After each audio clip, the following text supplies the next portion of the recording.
Ladies and gentlemen, good day and welcome to the Aditya Infotech Limited Q1 FY27 earnings conference call, hosted by ICICI Securities Limited. As a reminder, all participant lines will be in the listen-only mode, and there will be an opportunity for you to ask questions at the end of today's presentation.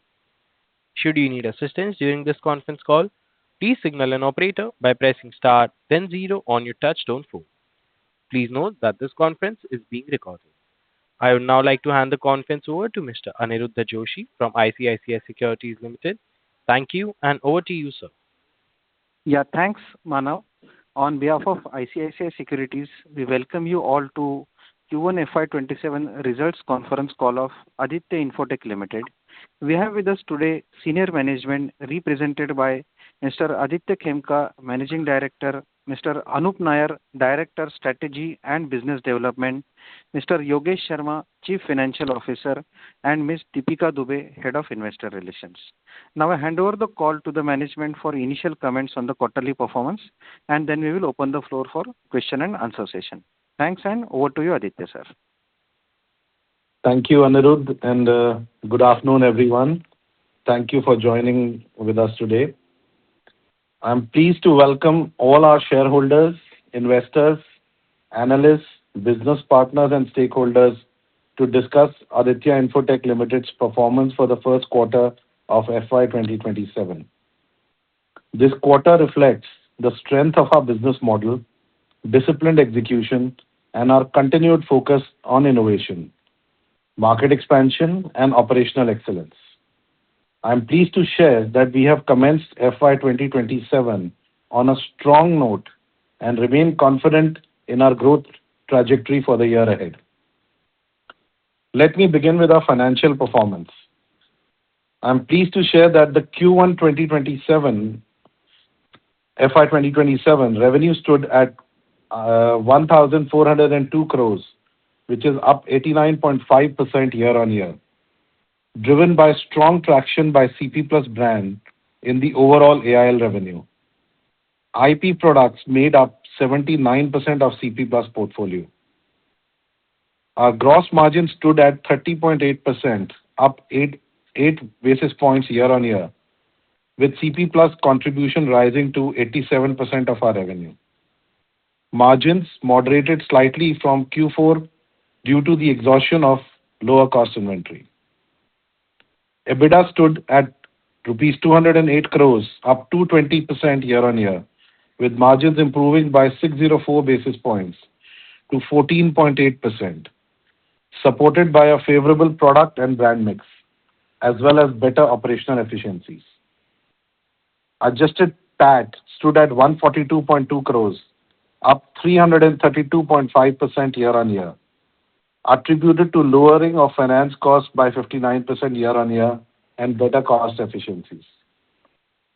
The CP Plus brand continued to maintain strong momentum and contributed approximately 87% of our overall Q1 revenue. The IP products accounted for nearly 79% of CP Plus portfolio, which reflects the increasing adoption of higher value and intelligent AI surveillance solutions. Beyond growth, our focus has been on improving quality of earnings and capital efficiencies. Our working capital metrics also showed meaningful progress, with reduction in inventory and debtor days, resulting in the improvement of cash conversion cycle to 64 days. At the same time, our balance sheet remains robust, with debt to equity reducing sharply to just 0.07 level. These metrics highlight not only growth, but sustainable and profitable growth.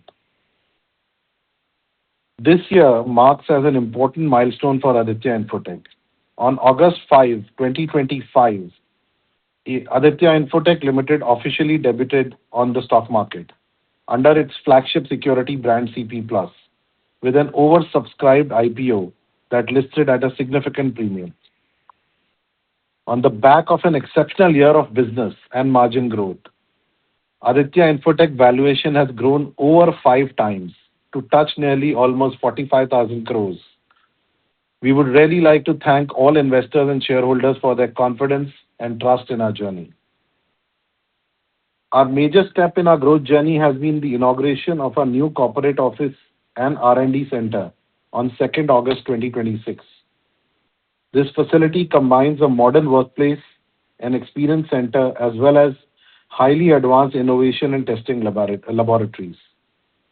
It strengthens our product development capabilities, improves team collaborations, and reinforces our commitment to innovation-led growth.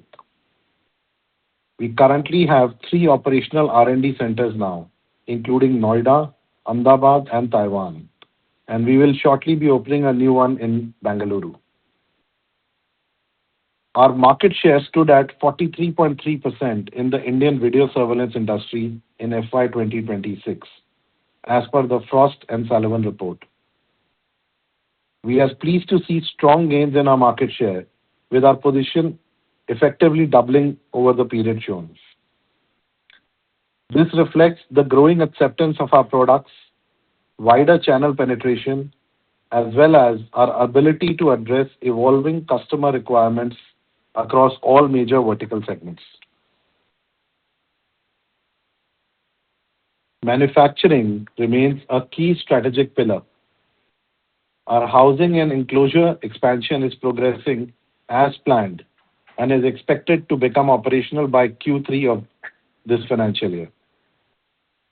We are also advancing on our Kadapa greenfield expansion, and the land acquisition for same is in final stages.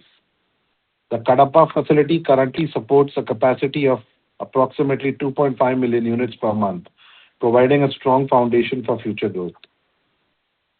We are also developing a second manufacturing cluster in Greater Noida, and the land bank already has been identified and applied to the authorities for allocation. In parallel, our localization incentives continue to move forward. We have incorporated Corelink Cable Technology Private Limited, a joint venture with Orient Cables, for manufacturing of network LAN and CCTV coaxial cables. The proposed facility in Rajasthan will cover approximately 1 lakh sq ft and is expected to start commercial production by end of this financial year. During the quarter, we continue to scale our manufacturing capacity to meet growing demand.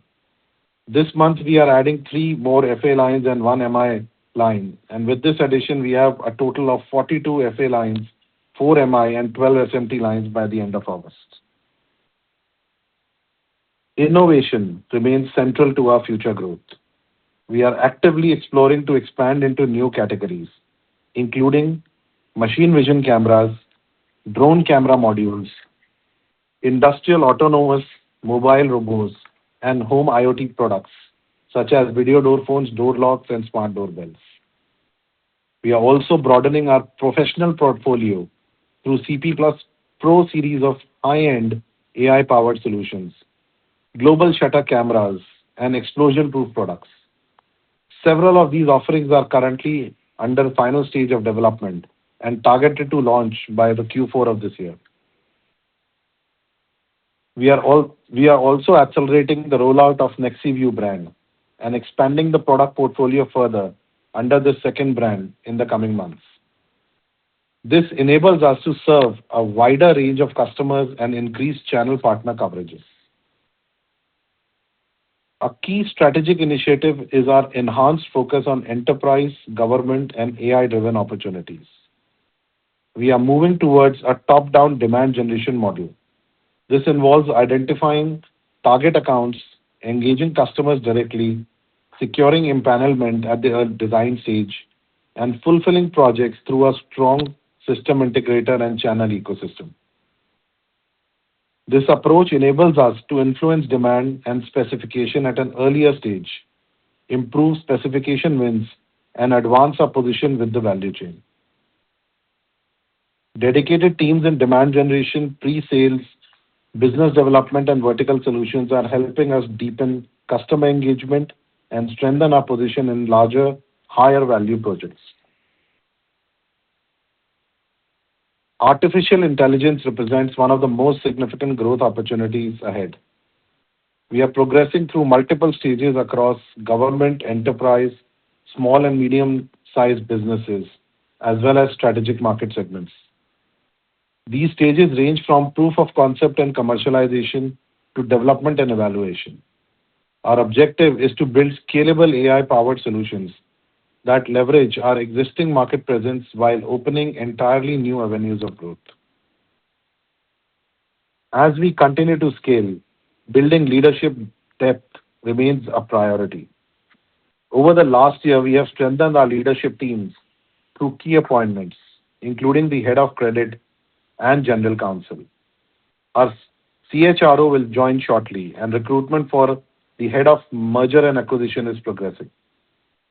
Alongside this, we are building a stronger second line of leadership across marketing, finance, product management, and sales functions.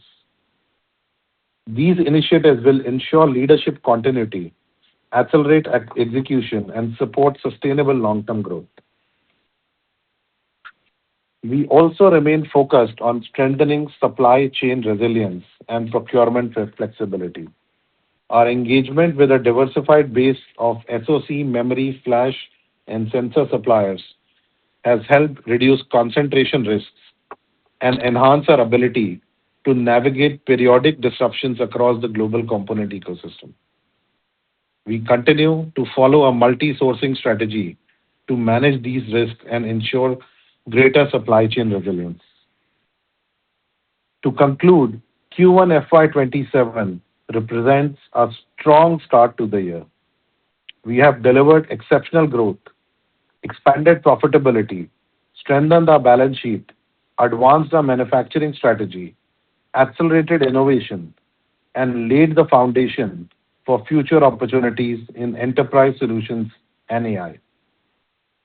As we move forward, our focus remains clear: delivering sustainable growth, strengthening market leadership, investing in innovation, and creating long-term value for our shareholders. Thank you once again for your continued trust and support. We look forward to sharing another successful year with all of you. Jai Hind. Thank you. Thank you. We will now begin the question and answer session. Anyone who wishes to ask a question may press star and one on their touchtone telephone. If you wish to remove yourself from the question queue, you may press star and two. Participants are requested to use handsets while asking a question. Ladies and gentlemen, we'll wait for a moment while the question queue assembles.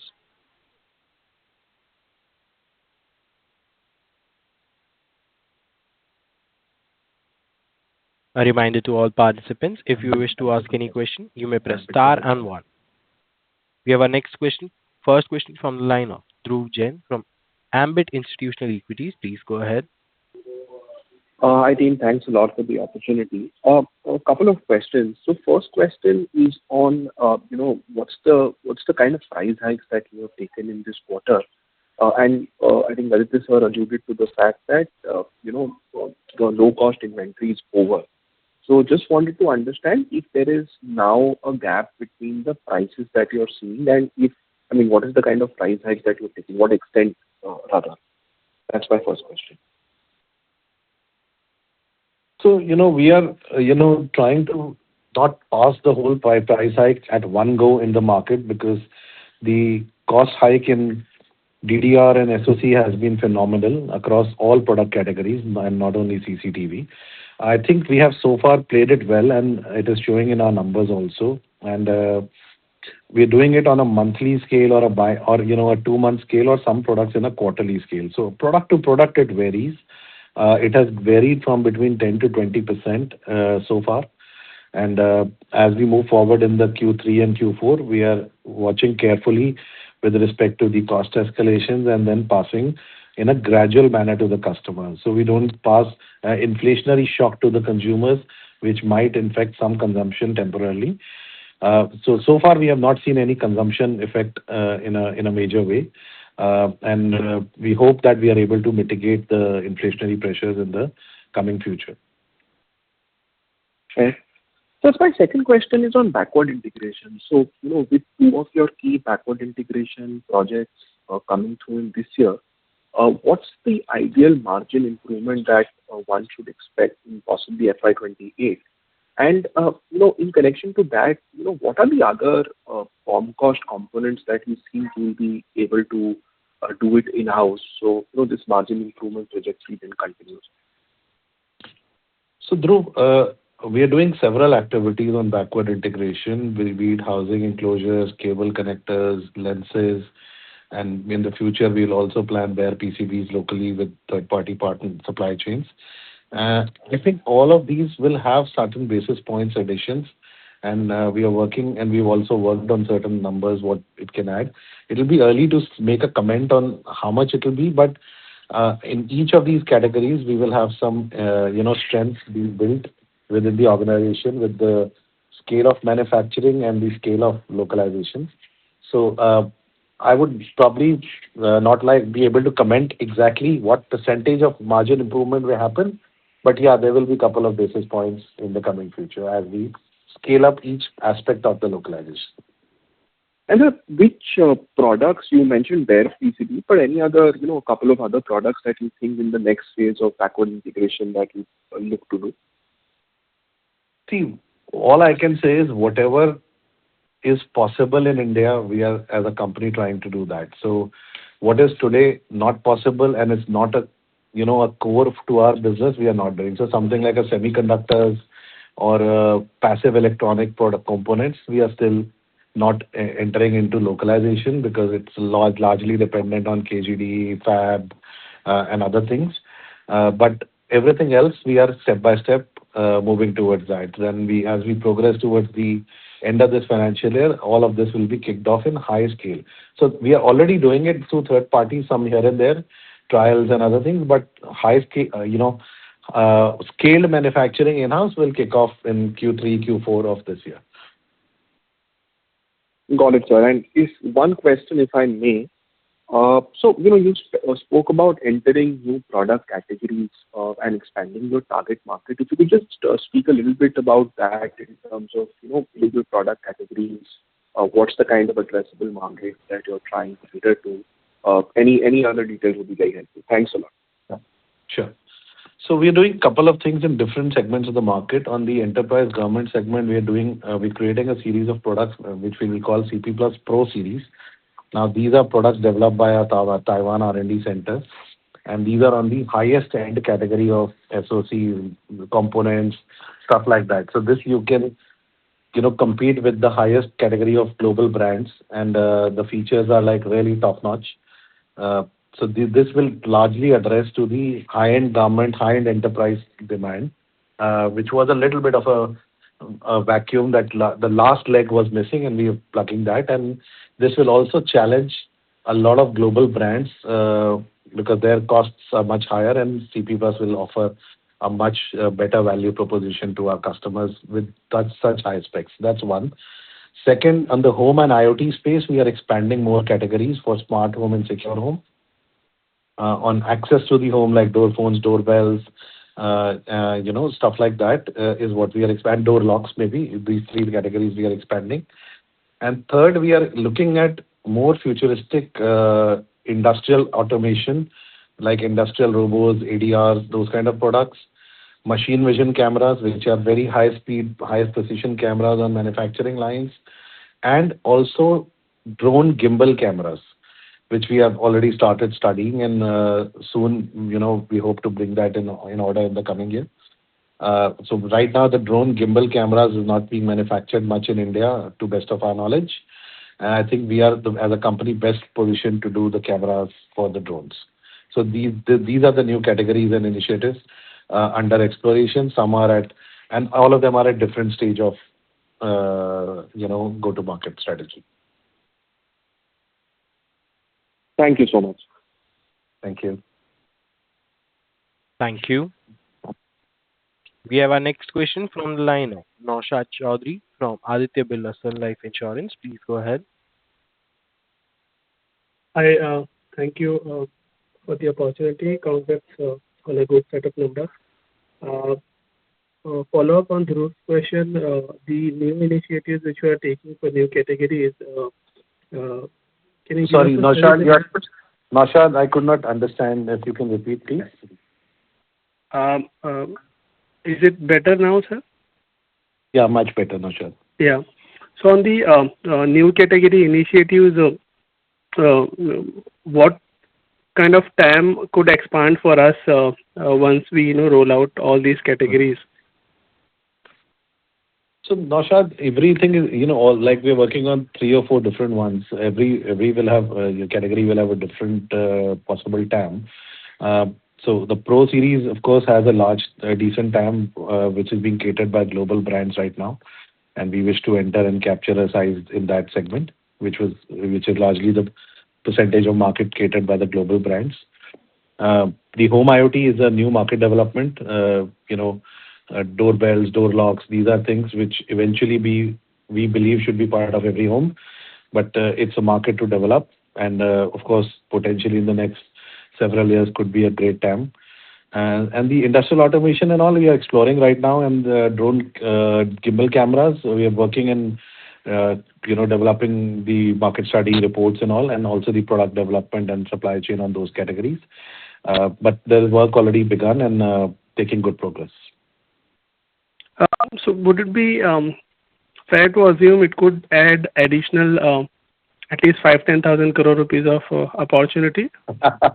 I hope so. Let's see. It's early stage. We can't comment today, but these are good adjacencies is all I can say, and we as a company have good expertise on these technologies, and whatever add-ons expertise required, we are building. We're building even teams for the go-to market on each of these specialized lines. So I think we as a company has always, tried to develop future technologies earlier to the market, and that's what these new initiatives are in line with that we eventually evolve as a market leader only. Okay. And on the margin profile side, see, I heard what you said on Dhruv's question, but qualitatively, with all the backward integration initiatives, the tech tie-up which we have, and increasing our revenue share from the own brands and IP camera, and I'm sure other initiatives you would have taken, plus price hike, which may give some operating leverage as well. So with all these initiatives, is there any further scope from here on, a meaningful scope to lift the margin profile of the overall business? So, Naushad, I think we have given our guidance for the year, which is 14 to 15% EBITDA. We in quarter one stand by that only. I think we have at 14.8%. We at this moment would stick to the guidance, and internally we work on always try to beat the guidance. But I think we will probably comment more on that after the first half year results. Sure. Thank you so much, team. All the best. Bye. Thank you. Thank you. Thank you. A reminder to all participants, if you wish to ask any questions, you may press star and one. Anyone who wishes to ask a question may press star and one on their touchtone telephone. We have our next question from the line of Anuj Kashyap from A3 Capital. Please go ahead. Hello, good afternoon, team. I'm audible? Yeah, Anuj, maybe if you can be a little louder, it'll be better. Okay, Mr. Director. So just I wanted to know, sir, that we have established the 43% market share, is in under our control. So, sir, as a brand or as a strategy, are we seeing that there is a moat around our brand? And so why I'm asking this question, because, sir, recently government, it has allowed Chinese firm into the transformer side of the electrical equipment side. Before it, Indian side was protected. Supposedly, we see the government passes some order and allows Chinese firms again into India. So do you think, sir, that our brand is able to build a moat around, whether it is price-wise, value-wise, or any of the strategy? I wanted to know about it. Yeah, so Anuj, this is Anup here. So yeah, so in all our presentations also, we have been talking about the levers that we have, and we believe there are multiple levers. One is, of course, the strength of the brand. It's almost synonymous with the category, the distribution reach, and we focus quarter on quarter in increasing that, whether it's the distribution reach or the direct connect with SIs and end customers. Of course, the manufacturing, which we think is unparalleled, We have often spoken about our plans and expansion plans here. We have the third largest factory in the world.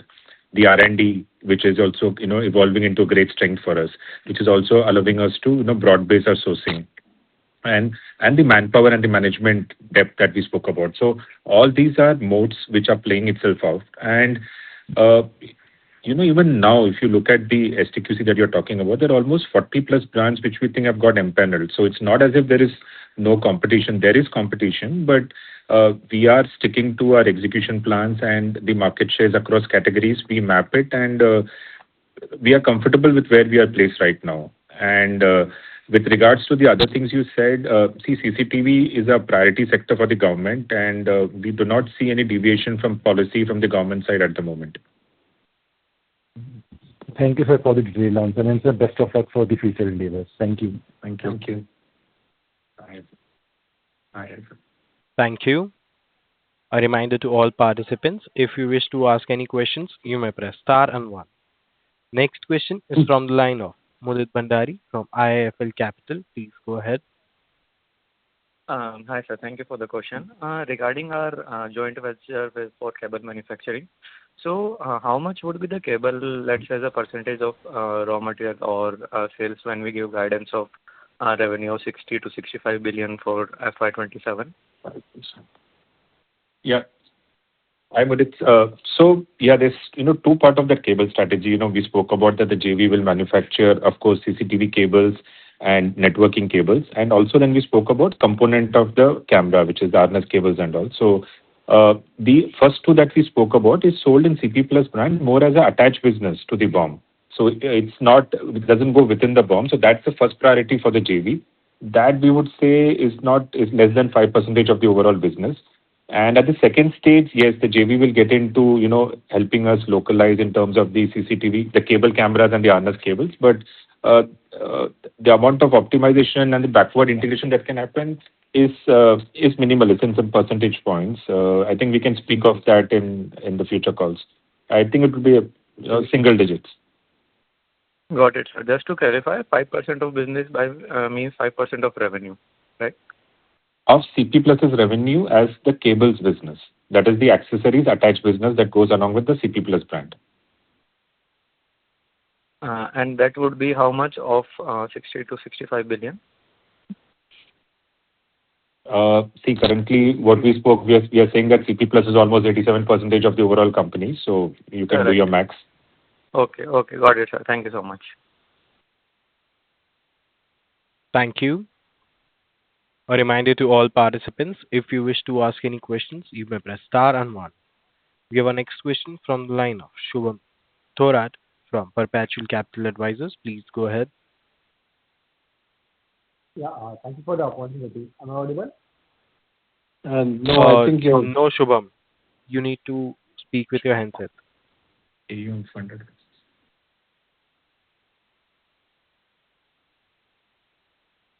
The line for the participant got disconnected. We have our next question from the line of Saurabh Shah from AUM Fund Advisors. Please go ahead.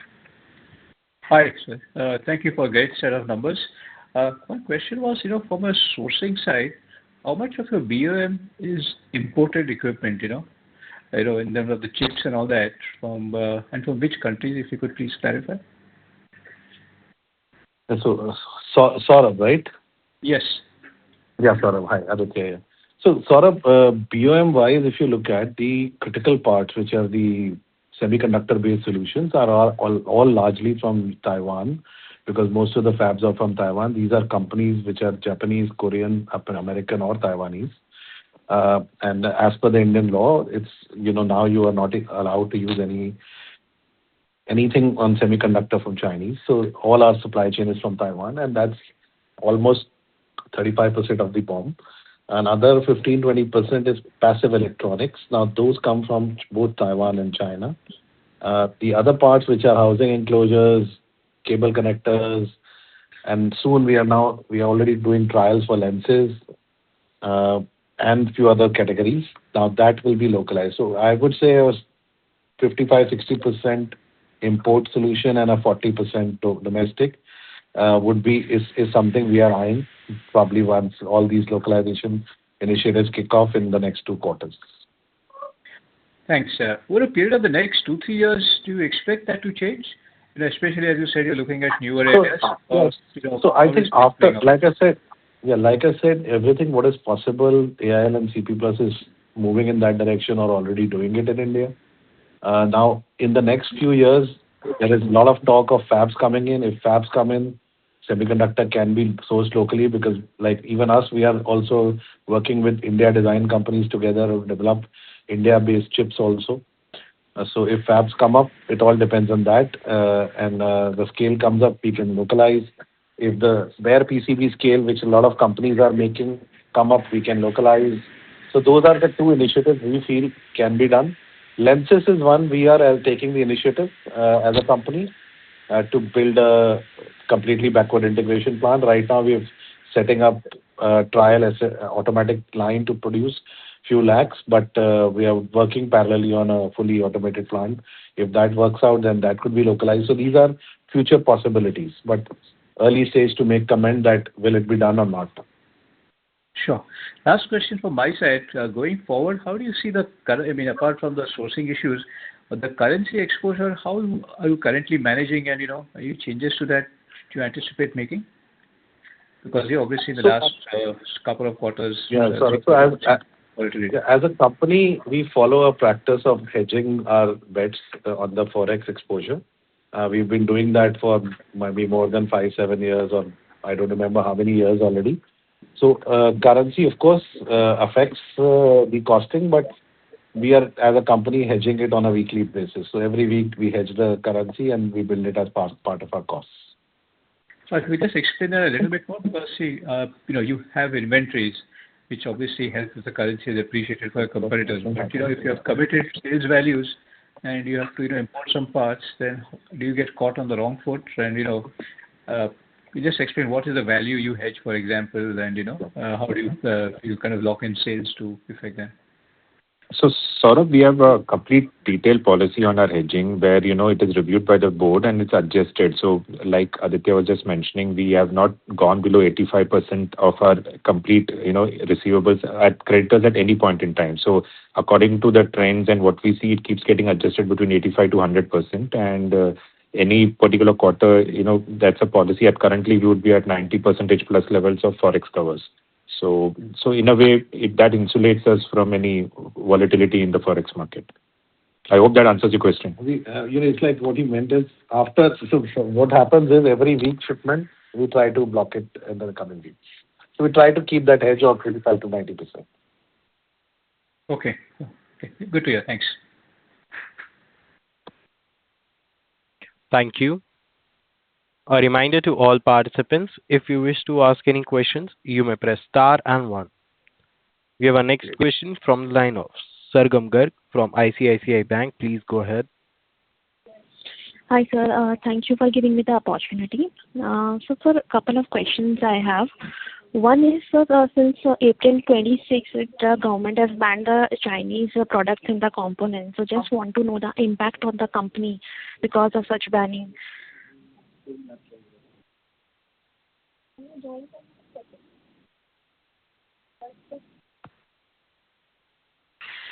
So, see, what happened is the government came out with the STQC norm where you could not use Chinese semiconductors and Chinese memory in developing CCTV products, and the products had to be completely cyber secured, well tested by Government of India.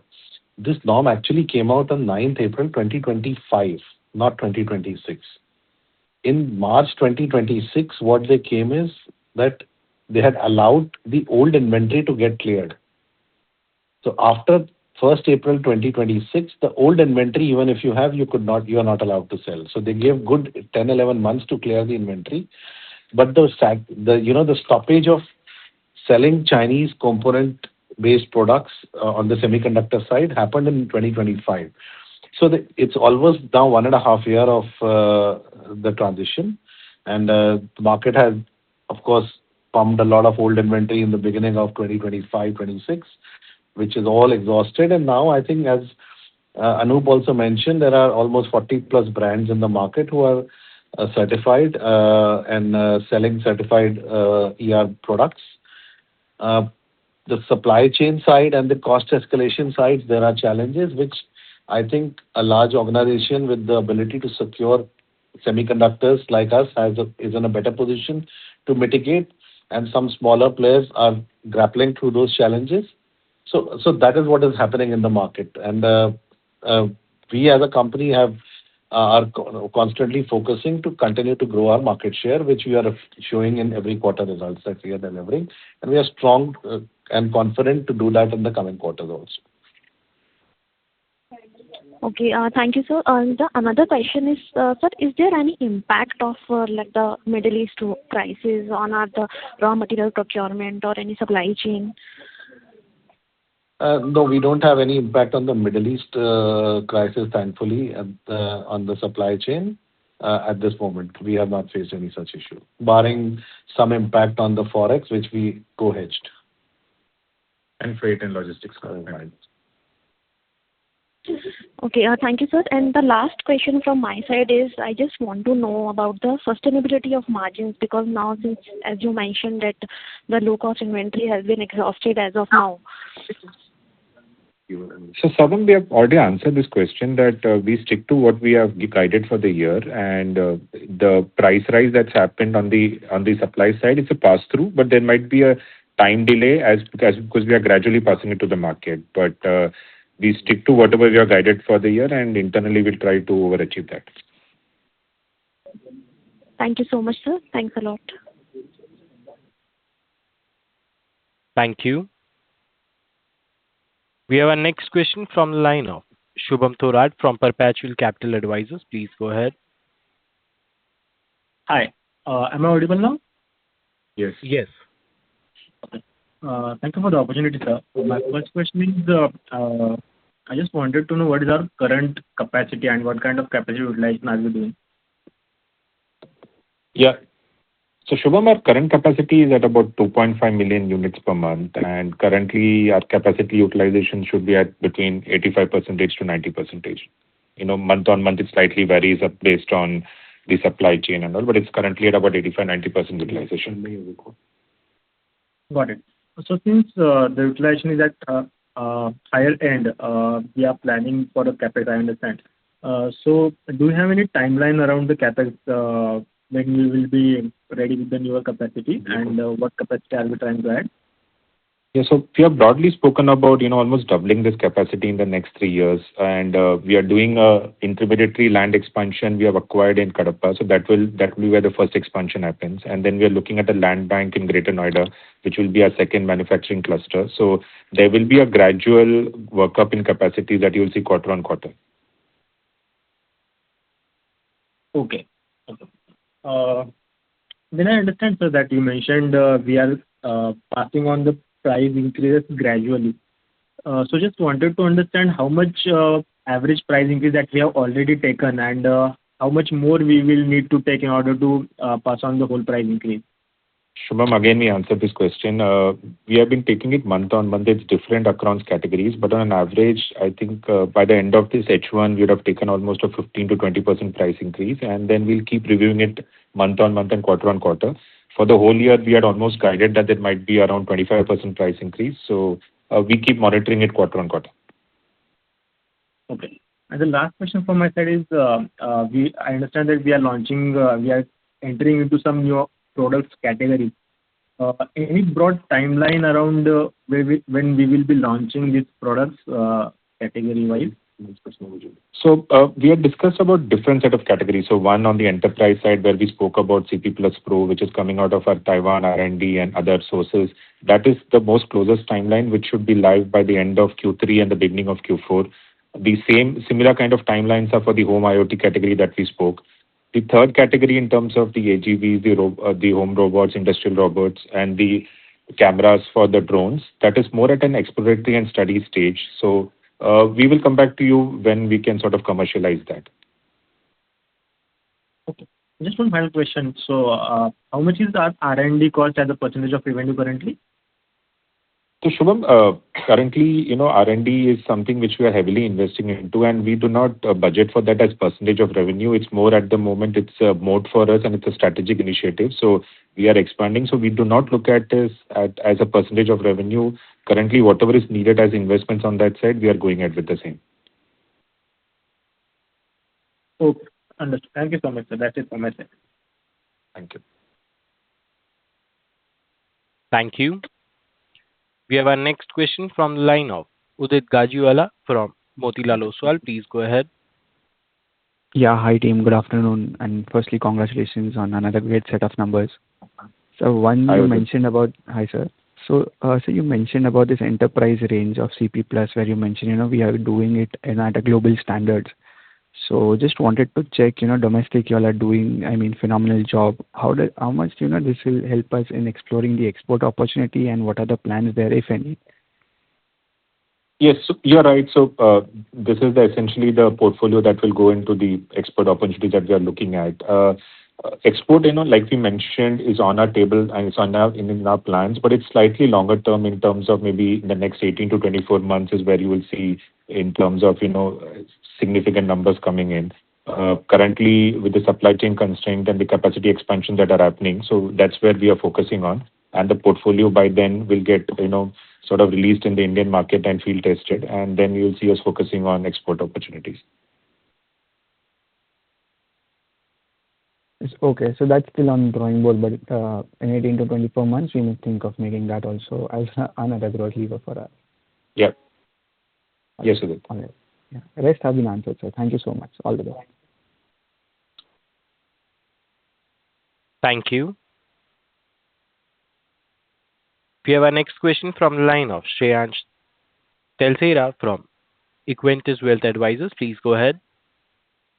Hi, sir. Thank you for the opportunity.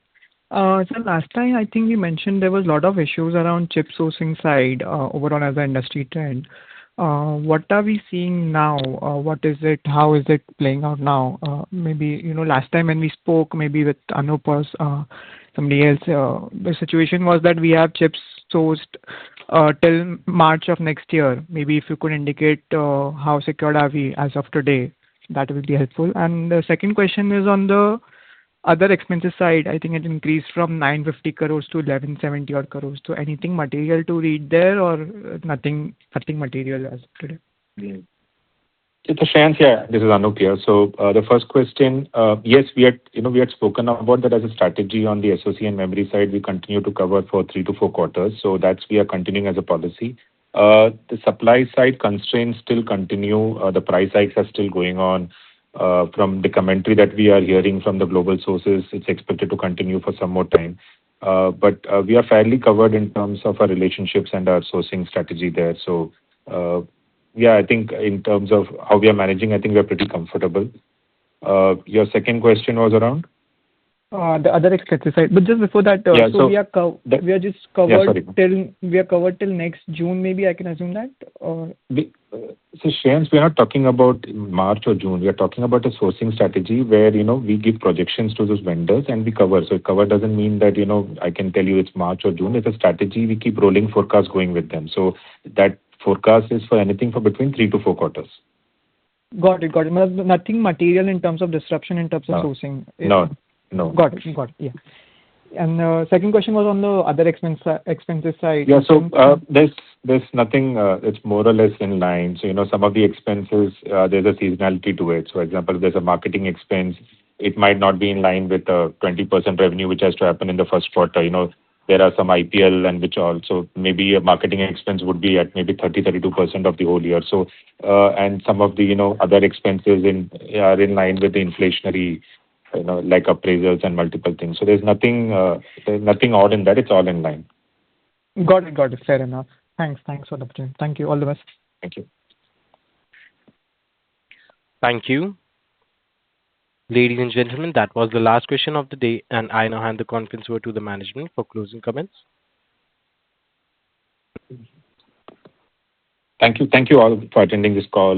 We believe we'll meet in the further calls and we'll continue to deliver results that beat the expectations. Thank you. Thank you. On behalf of ICICI Securities Limited, that concludes the conference. Thank you for joining us, and you may now disconnect your lines.